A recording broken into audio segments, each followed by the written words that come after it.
Okay, so in this class we're just going to continue with pawn endgames, what we were discussing in our last class. And the examples that we're going to analyze are a little bit more difficult. This is the first one. I'm going to ask you a simple question. Who's winning if it's white to move? And who's winning if it's black to move? Think it thoroughly.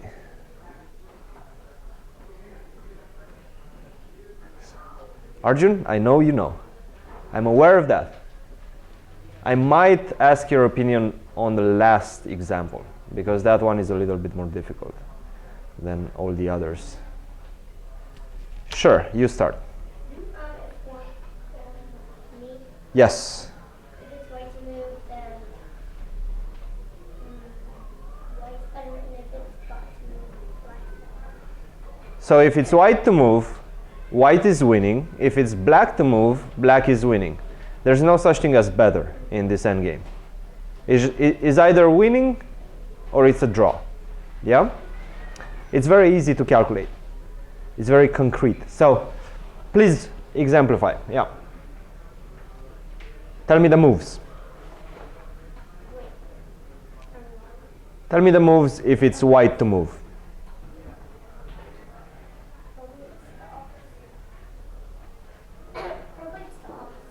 Well, that's what I meant. That's what I meant by taking your time before giving me the answer, because it's all about calculation. I'll give you 30 more seconds, maybe 1 minute. Try to phrase your answer in the meantime.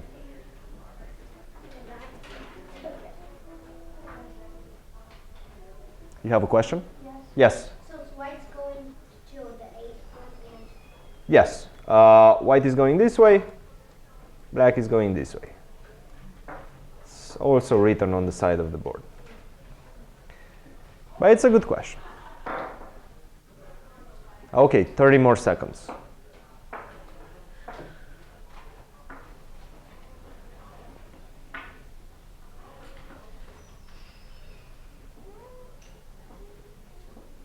All right, you start.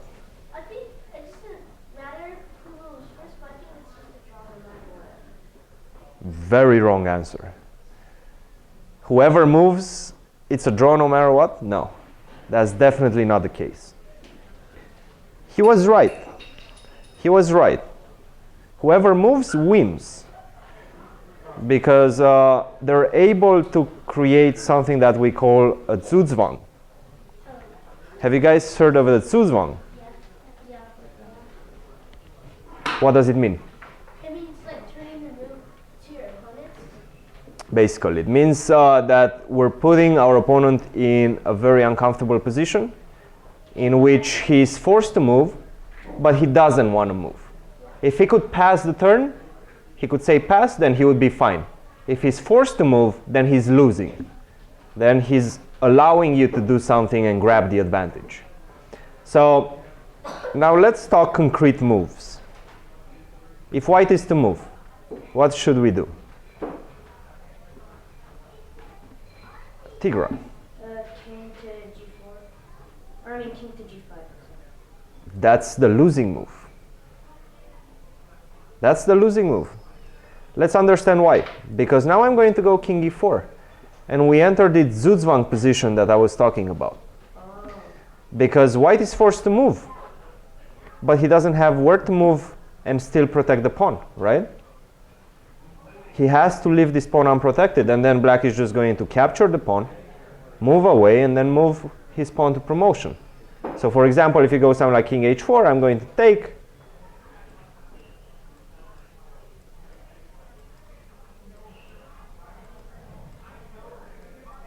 And so on, yeah? And then I'm just going to push my pawn all the way down the board and promote. So if you lose the pawn, you're probably going to lose the game. Let's try to avoid that.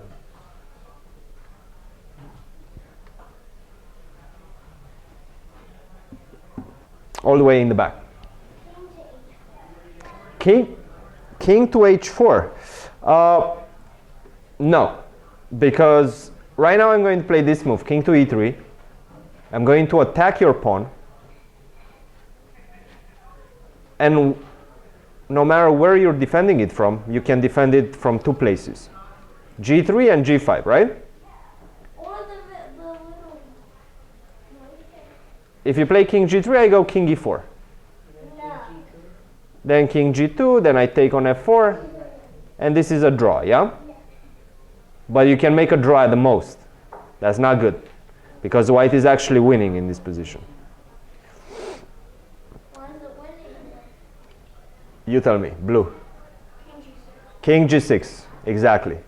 We're attacking the pawn. Now we're forcing black to defend it, yeah? He's going to go, oops, he's going to go king to E4. And then we're going to be able to do what?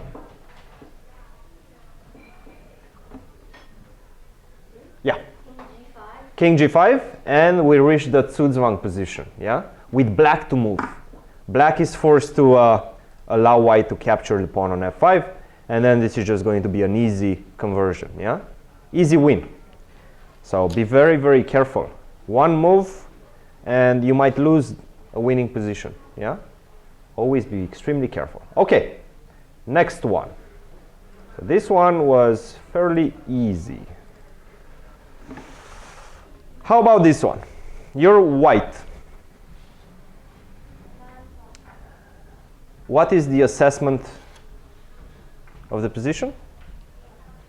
And I want a concrete variation. I want you guys to propose a concrete variation. Arjun, I know you know. Stop raising your hand.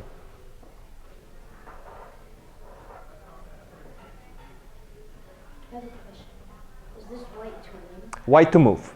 White to move, yeah. If it would be black to move, he would do what? He would move his king. He would move his king here. He would attack this pawn, and you cannot really save the game. But if it's white to move, maybe you have better options. Be very careful. Are you 100% sure of your answer? Okay, go ahead. It's draw because the white can't get to his pawn that's put. He's going to get where? He can't get to the pawn as fast as. So it's a draw? So, or it's a win? White is losing? Yes. No. I know. White is actually able to make a draw in this position. Now, try to find the solution, because it's not easy. Yes? If the white moves like on F5 and the black pin moves on B5. Shh, I cannot move on B5, but do you want to go away from the pawns as white? And black. That doesn't make a lot of sense. You want to stay as close to the pawns as possible. If you go away, then that's exactly what I'm going to do. I'm going to play king b4, I'm going to take the pawn, and then I'm going to promote it. Yeah, that's not the technique to save the game, to try to save the game at least. You have to go, you have to come as close as possible to the pawns and try to stop black's promotion. That's the only way to do it. But you also have to be a little bit tricky before that. Yes. Orange. King King to e5. Okay, an interesting idea. The problem is that I'm going to continue with my idea. I'm going to play king b4, attacking your pawn. King D6. King d6, then I take. King Oh. But now you're a bit too late, don't you think so? Oh. Wait. Oh. The pawn is not going that way. Were you thinking the pawn is going that way? Yeah, the pawn is going this way. And once again, you're very, very far. You cannot allow yourself to fall as far behind. Oh, I get it. You don't get another chance for the moment. Yes? E5. King e5, you mean? Okay, the same thing. That's what he said as well. Hmm? D5. King d5. The same. I'm going to take.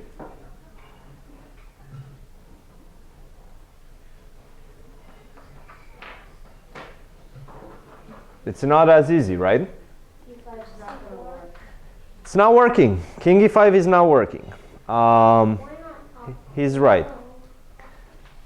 Well, Because I'm just simply going to be able to take your pawn and then push it all the way down and promote it and win it.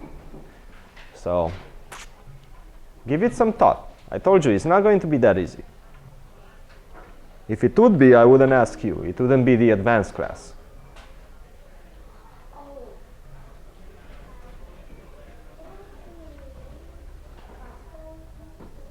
All right. Hmm? A5, of course. What you're going to do is sacrifice the pawn. Is the only way to actually make a draw in this position, because it's impossible to do without you're going to create a marginal pawn. Yeah, it's One on the rook's file, A or H. And with those ones is very difficult to win. It's also well, it's not.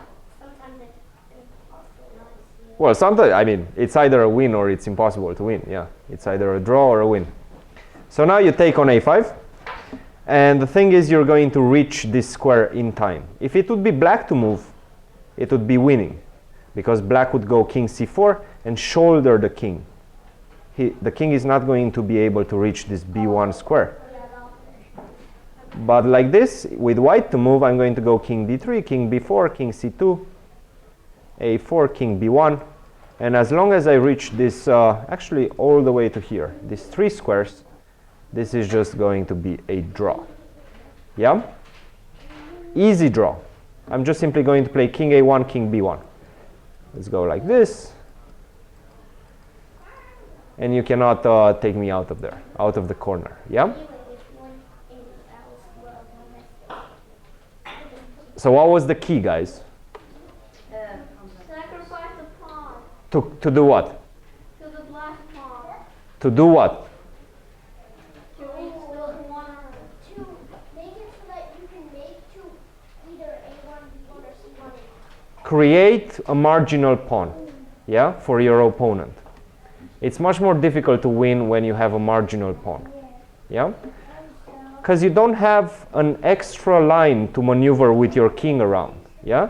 With this king, I can maneuver around my pawn. If my pawn would be on the marginal file, then I cannot maneuver around it, yeah?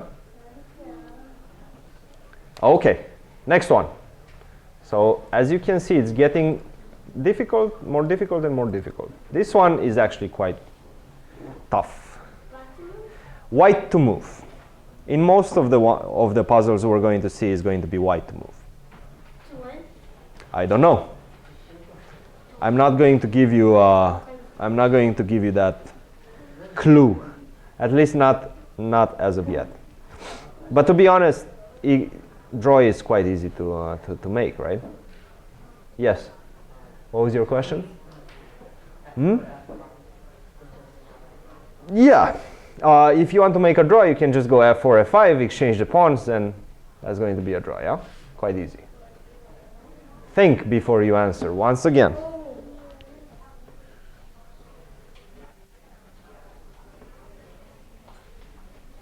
Because for this one, the answer, I would say, is a bit counterintuitive. I doubt you know it. You just saw an idea, and now you're raising your hand. It's not just play. You solved this before on Chess Kid? And you remember the answer? No, just this morning. Just this morning? Wow. You got really lucky there. Okay. I have like about Let's see if you solved it right. 900. I'm very curious to see if you solved it right. Something simple. Come on, tell me the answer. Tell me the answer. King e5, wrong. Well, I've seen this on the other side. No, don't blame the website. Don't blame the website now. Oh, I see this. I see this. I mean, that's what I'm saying. Even if you think you know it, even if you think you've seen it, try to understand it first and recheck your answer. Yeah? I'm going to show you why it's not correct. I'm going to go king c4. Now you're going to attack my pawn, most probably. And I'm going to go king d4. Now if you take my pawn, I'm going to do what? King e4. And now after king g5, king f3, the pawn cannot move. I'm grabbing the pawn and it's going to be a draw. So that's what I'm saying. Don't hurry.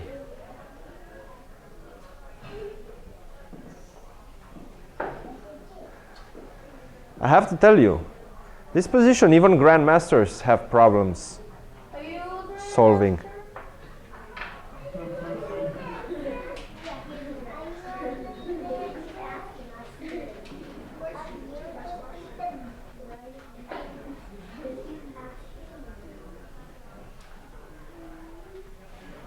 I'll let you answer Arjun in the next 5 minutes if nobody else finds it.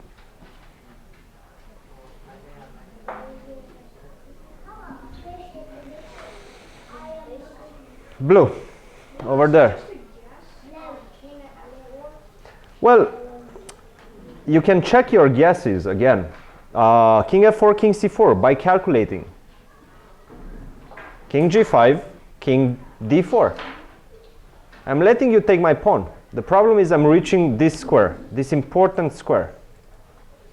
And if I reach it, then it's going to be a draw. Yeah? I have a question. Yes. If you were at the position, can you just go pawn f4? Absolutely, you can. But then I do what? I'm just going to attack your pawn. Either from e3, either from e4. It doesn't matter. As long as I manage to create contact with your pawn, I'm safe. Black is safe. So I'm going to go king e3, you take, then I take on f4, and we shake hands for a draw. Yeah? So you have to be very, very careful. Again, I said it's counterintuitive. So what that means is that you're probably not thinking about that move in the first place.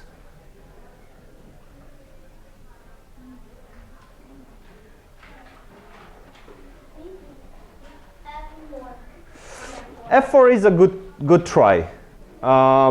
It's not good though. I'm going to go king c4. Who has the opposition now? Black. Yeah? So now you're going to go king e5 most probably to try to get the pawn. And then I'm going to do what? King d3, of course. King f6. And I'm just in time to do what? To attack your pawn, to create contact with your pawn. King to e4 or king to e3, it doesn't really matter. And then it's just going to be a draw.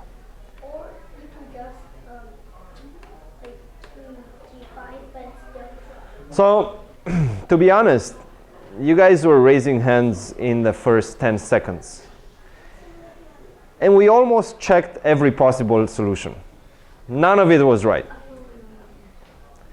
So now, obviously, you don't have plenty of choices left. Try to at least give me the right answer in your next try. How about you think? I'm going to give you 2 more minutes. 2 more minutes to calculate your variation.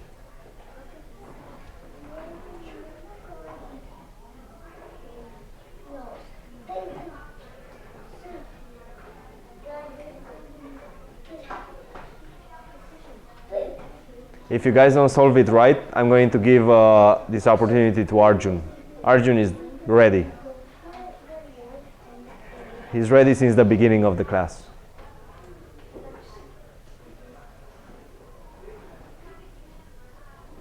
Yeah. I would check my solution. You still have 1 minute.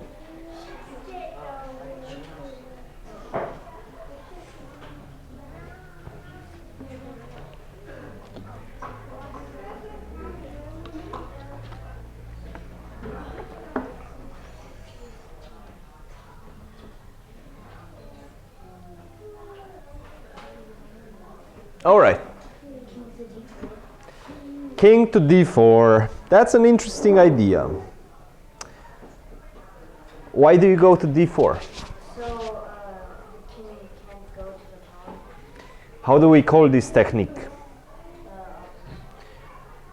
We call it shouldering. We're basically shouldering our opponent's king, right? So we're not letting him get close to our pawn. Now, if he goes king b4, what do you do?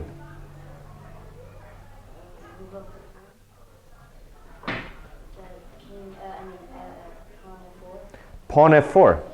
And right now, we have the opposition, yeah? He has to stick around on the b file. He cannot get closer to our to our pawn. So he has to go king b3, king e5, king c4, king f6.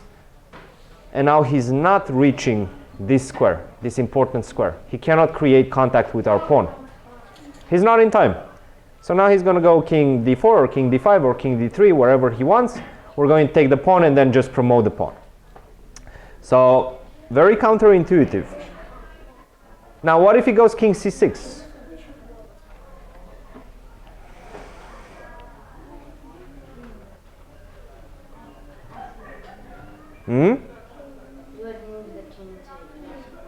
We're shouldering the king, yeah?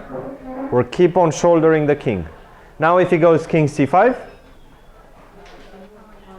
once again we move pawn f4. We create the opposition, right? This is the only way to win. If you go king f6 in this position, that would be a terrible mistake, because I go king d4 and then king e4 and I'm right in time, yeah? But we win a tempo by creating the opposition and shouldering. So we're kind of combining two techniques in this endgame. One of them is shouldering, the other one is one of the most important rules of the pawn endgames, opposition. Yeah? Okay. One more difficult one, really difficult one? Yeah. Or do you guys want to play? No, Let's do another difficult one. Difficulty is whoa. This is a tough one. This is a tough one. I know you know it, Arjun. I know you know it. It's a very famous one. It's going to be white to move. I knew it. I know you knew it. I told you that most of the solutions that I'm going to give you are going to be white. If it would be black to move, it would be very easy. I would just push my pawn and then it's going to be very difficult for you to catch it. Yeah? I mean, it still looks extremely difficult for you to catch it. You're nowhere near close to entering the square.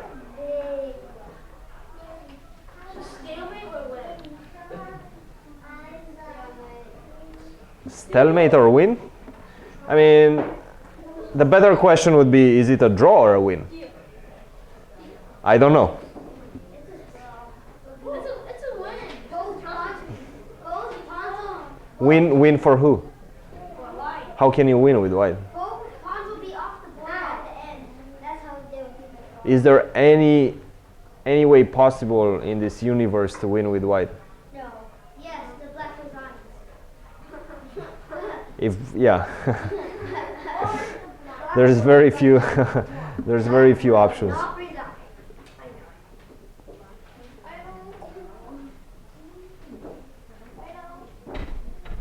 Think about it. I'll give you a few more minutes.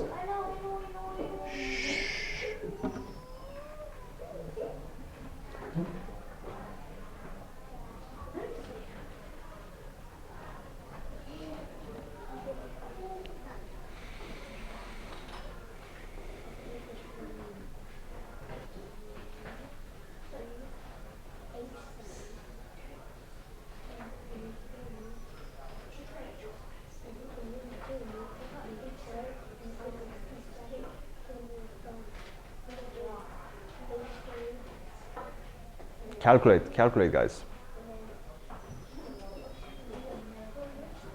I go there, he goes there. I go there, he goes there. Try to visualize it.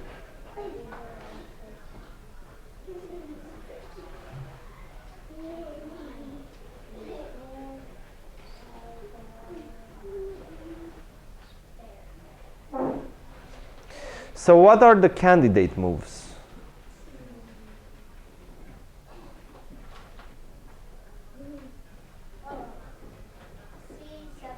That's one candidate, c7, of course.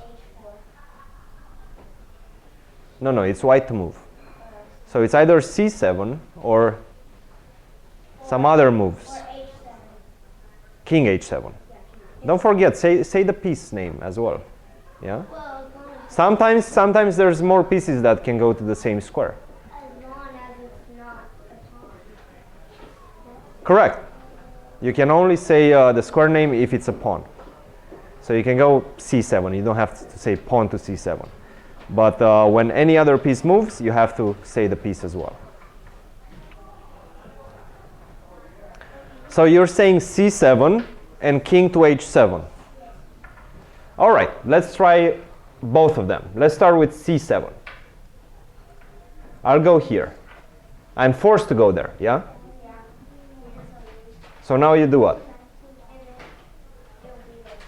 You move the king anywhere you want. Then I take your pawn. Then you move the king anywhere you want. And where do you want? You want to go here? Doesn't matter. You're still not catching my pawn. What's the square? Are you touching the square? You're not touching the square. So you're not going to be able to catch it. Yeah, sure. If it would be white to move twice in a row, then he would take the pawn, and that would be the chess becomes easy. But that's not how chess works. I move once, you move once. So I'm going to get a queen, and that's not good. If you were voted a knight, you would just move the pawn. Yes. So c7 we eliminated, yeah? We calculate it, we realize it's not the right solution, and then we move on to the next one. Let's try king h7. I'm going to do the same thing. I'm going to catch your pawn first. Then you go here.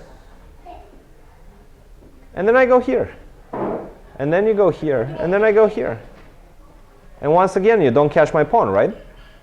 So it seems really difficult to catch my pawn. But maybe somehow, if you're tricky enough, you will be able to catch it. Maybe. You have to be extremely precise.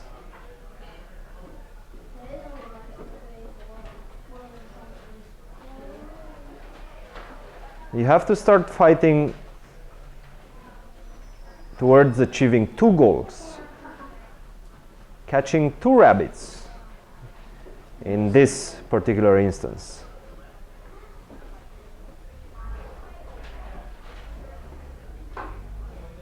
Yes. Yeah. How about G7? King G7. Thank you. All right. So now I have a few options. Let's start with this one. What do you do now? F6? King to f6. Very good move. Now you're threatening to do what? If I take your pawn, then you do what? You go to g5, you catch the pawn, and this is a draw, yeah? But I'm going to go forward. What do you do now?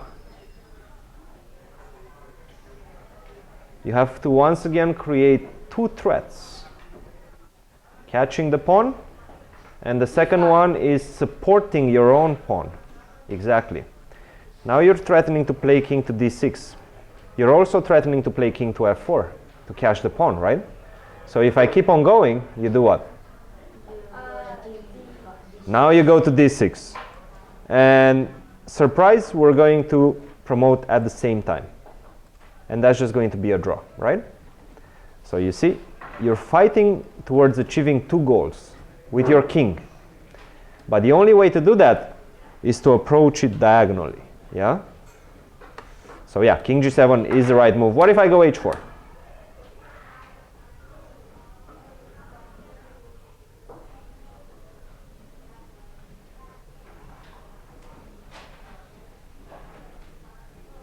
In the back.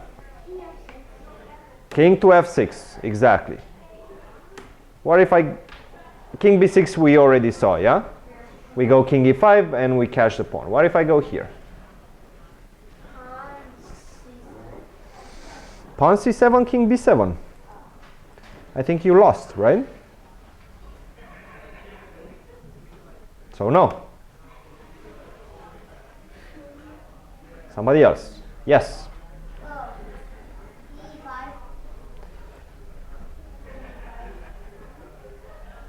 You have options and you pick the only one that's losing. Because right now, if you play king e5, I'm going to go h2. And when you go c7, I go king b7. Yeah? And then you go king d6, and then you're too late. Like you go king d7, and then I check you. I grab your pawn, and that's just a simple win, yeah? Not checkmate yet, but it's going to be very soon. So you have to be a little bit careful. You have to control both these squares, d7 and d6. So what you have to do is actually go king e6 or king to e7. Both of them make a draw. And now if you go king b7, I have the extra move king to d7. Yeah?